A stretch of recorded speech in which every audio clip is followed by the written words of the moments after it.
Salutations, respected viewers. This is George from Ireland. I'm speaking about Tommy Robinson's arrest. I'm going to tell you who he is and what some of the issues involved are, and try and deal with some of the misconceptions surrounding his arrest. So Tommy Robinson is the pseudonym of a man who was the leader of the English Defence League, the EDL. Now, the EDL was formed about 10 years ago. It claimed to be against Islamic extremism. However, the subtext is it was against all Muslims. It's true that it did have one Muslim member, but despite Mr. Robinson sometimes saying he was only against the attempt to introduce a Sharia state into the United Kingdom and so forth, there were times when he and his supporters said things which were blatantly anti-Muslim, against all Muslims. Or notoriously, there was a rally at which one EDL member said that the Muslims should all roast in fucking hell, and things which were blatantly Islamophobic. Now, some of what the EDL was lambasting was dreadful, as in these were terrible things which were going on in other countries, or occasionally even in the UK. But then they just took aim at Muslims in general. So the EDL was open to people of all ethnicities, and indeed there were some non-white members of it. The chap who said this about wanting Muslims to all roast in hell was a Sikh, for instance, and it had some gay members and so on. So it wasn't bigoted against all sorts of people. It was only anti-Muslim. It had quite a few ex-soldiers in it as well. Tommy Robinson's from Luton, which is a medium-sized town, a bit north of London. He's Irish and English, born in England to Irish parents. Incidentally, Tommy Robinson's not his real name, so never trust a man who doesn't tell you the truth about his real name. Perhaps it was an attempt to prevent his family from suffering attacks and hate mail and so forth. I think unsuccessful. So he's married, he's got 3 children, but he keeps his family out of it. So he's a man who's put his neck on the line for his beliefs. These are quite distasteful beliefs at times. He's not a educated or particularly intelligent man, as he often shows, coming out with many malapropisms, saying donators rather than donors, things like that. He often contradicts himself. So he's been to prison a few times for assault for a large-scale mortgage fraud. Anyway, a couple of days ago, he was arrested outside Leeds Crown Court on suspicion of a breach of the peace. So I don't want to go too much into matters which could be sub judice. I hope I pronounced that correctly. So some people said it's because he was filming outside the court. Now, this I'm a little bit unsure about. So I've seen Ben Shapiro's video on this. So I'll try and clear up what the law is. In the United Kingdom, people are not allowed to film in courtrooms or take photos in courtrooms or sound record in courtrooms. Now, the court itself will have a stenographer. The court itself will also sound record what's being said so that they can verify that the stenographer has taken it down correctly. That sound recording is subsequently destroyed.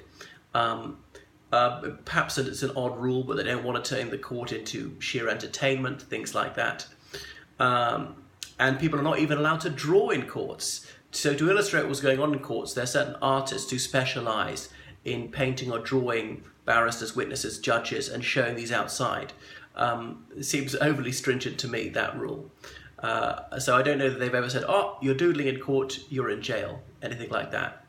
People are allowed to film outside the court, because when people come out of courts, particularly the Royal Courts of Justice, there are often television news cameras there, and they're filming whoever's coming in and out. They often have interviews with the barristers and with maybe the witnesses, someone if he or she is acquitted, people like that.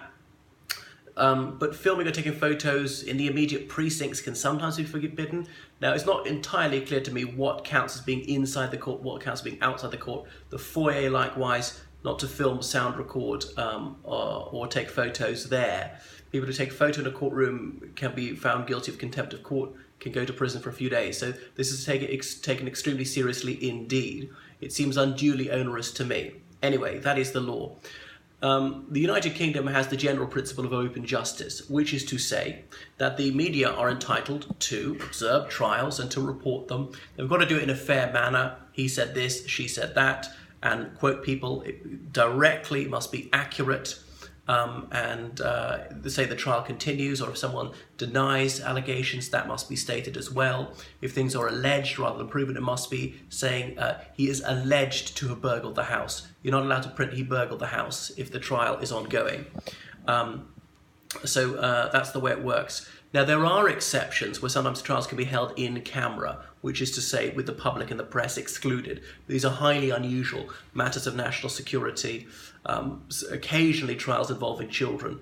Children might not have to come to the courtroom. They might be interviewed elsewhere by video link. Barristers, that's a type of lawyer, they usually appear robed in their black robe, their dark suit, their wig. But sometimes a judge might say that children would find this unduly daunting. It's an intimidating enough situation anyway, so he'll order the barristers to wear ordinary suits. Tommy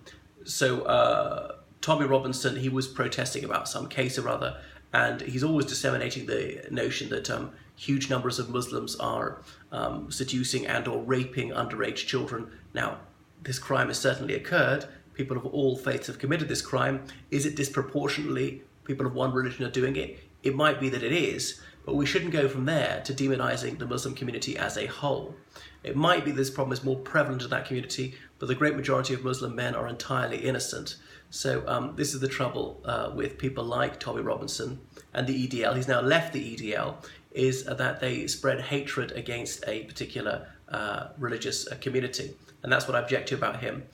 I once happened to be in a town where an EDL rally was going along. And the EDL, they're often excoriated as racist, as viciously anti-Muslim. So I thought, well, let's give the EDL a chance. Is it unfair what they say about them? So I went along to observe one of the rallies, and EDL people could immediately tell that I was not one of them. It wasn't just the hair, I suppose, but turned around, this guy said to me, "Piss off." And a policeman put his hand on my shoulder to usher me away. So I said, "Fine, I'll go. I'm not a confrontational sort."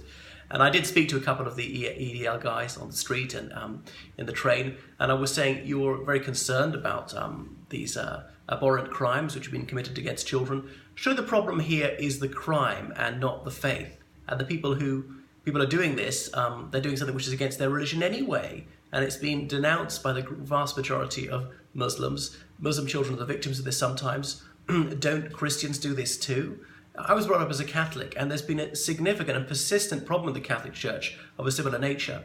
Let me emphasize, most clergy are entirely innocent of this crime, or innocent of cover-up. But yes, this crime has happened more than a few times in the Catholic Church.